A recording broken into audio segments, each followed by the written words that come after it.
The housing market is hitting rock bottom. At least that's according to the CEO of Redfin, who just did an interview with MarketWatch, where he said that our housing market is hitting, quote, rock bottom right now. Now, when he says rock bottom, he's not saying the home prices have fallen to the lowest levels ever. He's not even saying the home prices are falling. What he's saying when he's referring to housing market hitting rock bottom is that the volume of homes being sold is near rock bottom, that things couldn't be worse. Because remember, Redfin is one of the largest real estate brokerages in the country. They're in the business of brokeraging the sale of homes. And right now, that many homes are not being sold. Why?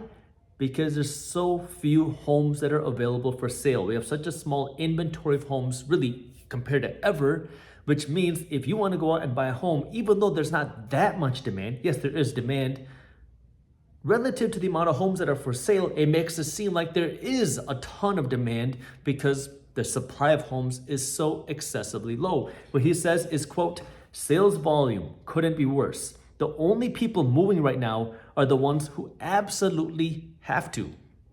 The reason why, as we've been talking about, is because mortgage rates have gone up so quickly. If you own a home right now and you're paying 3% on your mortgage, 4%, 5%, even 6%, if you were to sell your home today and buy a new home, now you're going to be paying 7%, maybe 7.5%, maybe even 8% on your mortgage, which means, well, before you sell your home, you're going to think twice.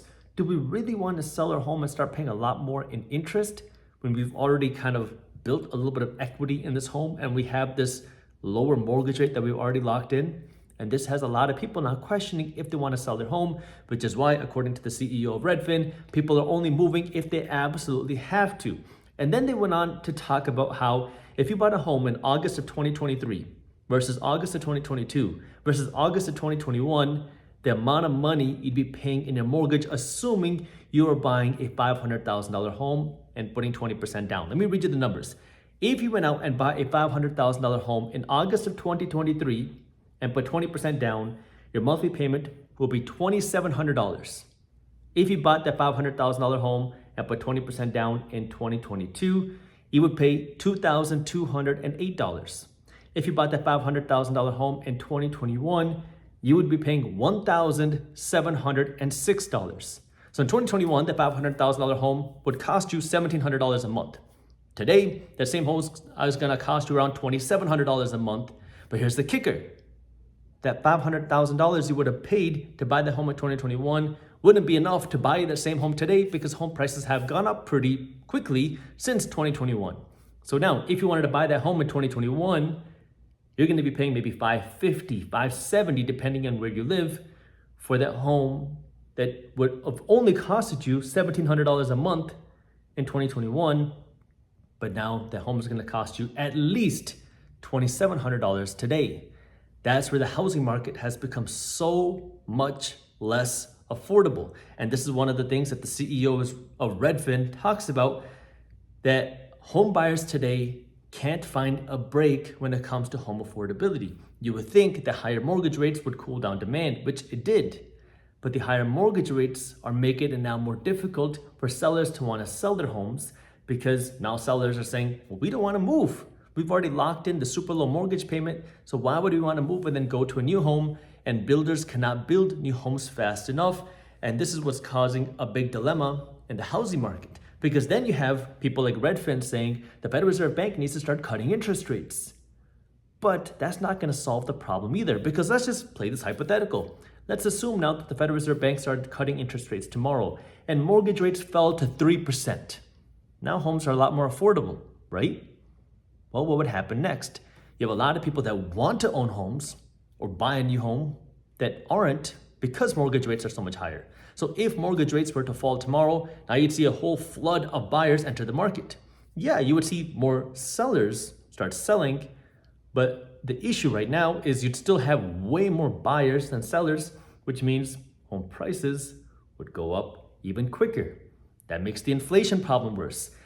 And then that would mean that the Federal Reserve Bank would have to raise interest rates again, because they're raising interest rates to fight the inflation problem. So you can start to see the dilemma that the Federal Reserve Bank is playing, and this dilemma in the housing market where we don't have enough homes that are available for sale. We have people that have the money and want to buy homes, but they can't buy a home. And even though mortgage rates are rising, they're still willing to pay more money to buy a home, but there's not enough homes available for sale.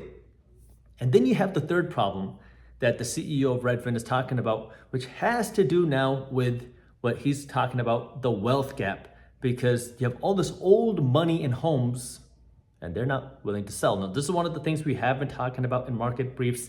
If you have not joined Market Briefs yet, it's a free financial newsletter that I created to keep you up to date on what's happening in things like the housing market, the stock market, the economy, the global economy, and cryptocurrency.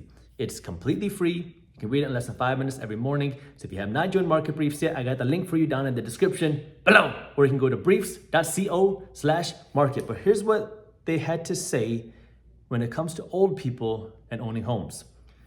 All the money is owned by old people in America, and the transfer of wealth that normally happens when people are able to get a piece of that American dream just hasn't been happening over the last few years because home prices have been so expensive and credit has been tight.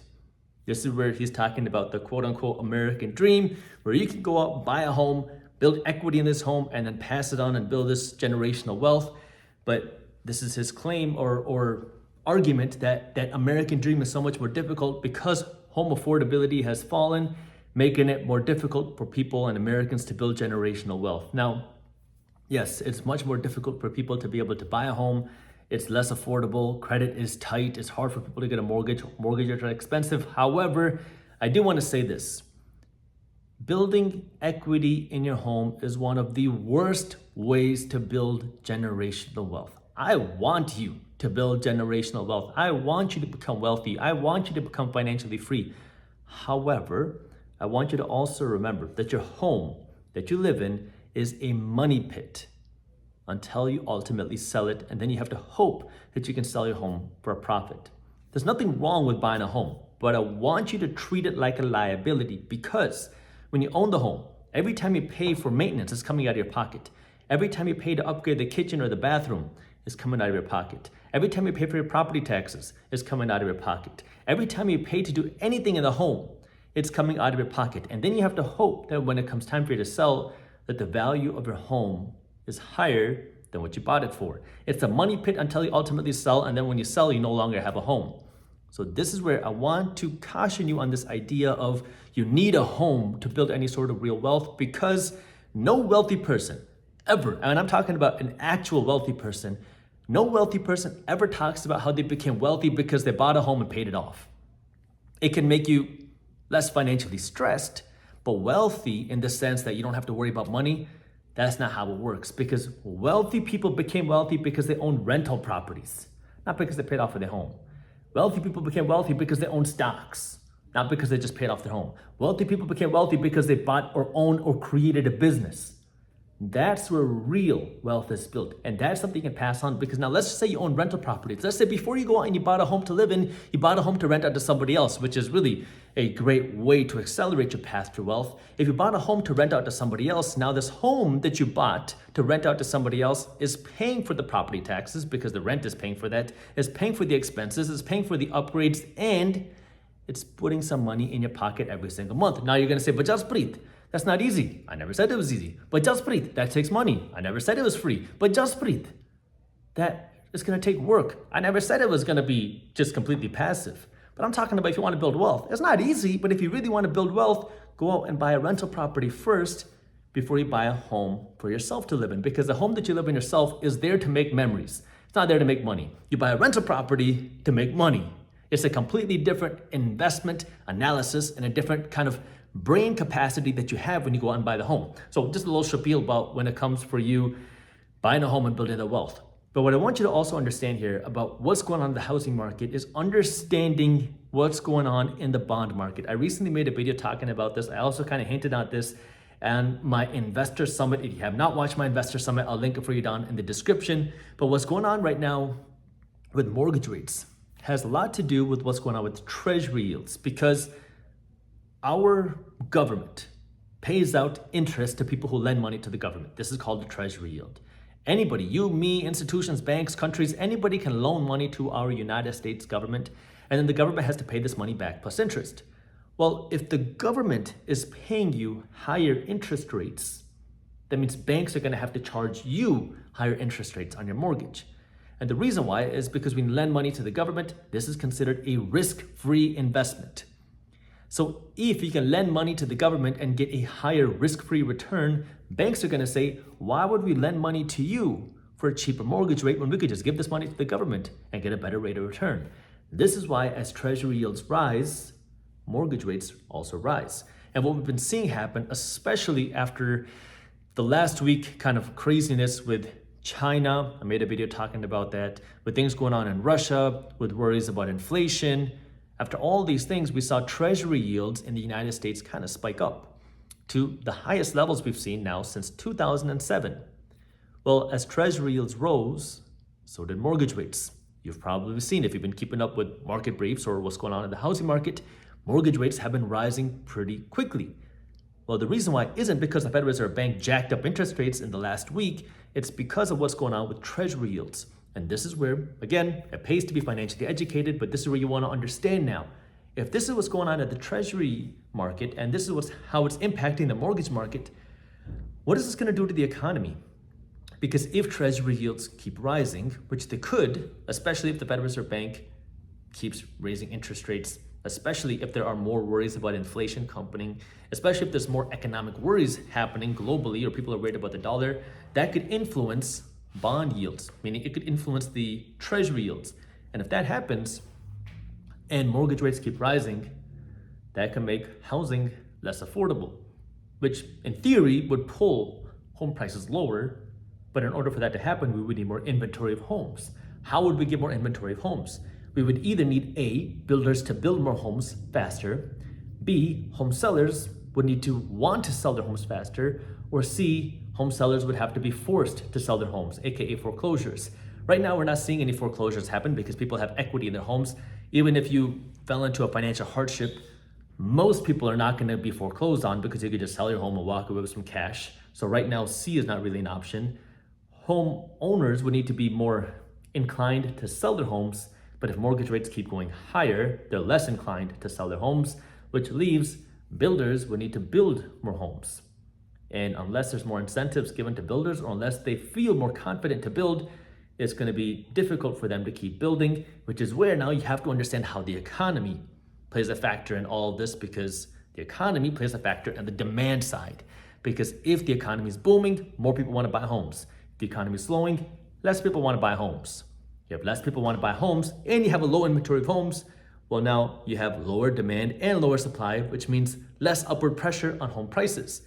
If you have more inventory, higher supply, and less demand, that pushes downward pressure on homes. If you have higher demand and lower supply, this pushes upward on home prices because now you have more buyers and sellers. So you have to understand the real estate economics. You have to understand how the interest rates or mortgage rates play a part in the economy and the housing market. You have to understand bonds, and you want to know how all of this is affected in the general economy, because all these things play a part in one another. The housing market is not in a vacuum. It plays a part with all these other different factors, which is why you want to be financially educated. And this is the time you definitely want to be working to build that financial smartness and preparing your money for whatever might be coming in the future. But I've already talked about that a ton of times, so I'm not going to go any deeper into that in this video. But this is where I want you to understand that in the housing market, we are still seeing such a low volume of homes available for sale. And I also want to give you this last piece, which is no housing market stays in one place forever. 10 years ago, we were in a buyer's market. Everybody was selling. 10 years ago, you still had foreclosures everywhere. Nobody wanted to buy a home, which meant if you wanted to buy a home, you could get a great deal. Amazing deal, because nobody wanted to buy. Today, we are in a seller's market, which means, well, we won't always be in this economic place that we are right now, or real estate place. So understand that the economy moves in cycles and the housing market also moves in cycles. But sometimes we get very emotional and we think that nothing will ever change. But I want you to remember that cycles happen not just in our economy, but also asset classes.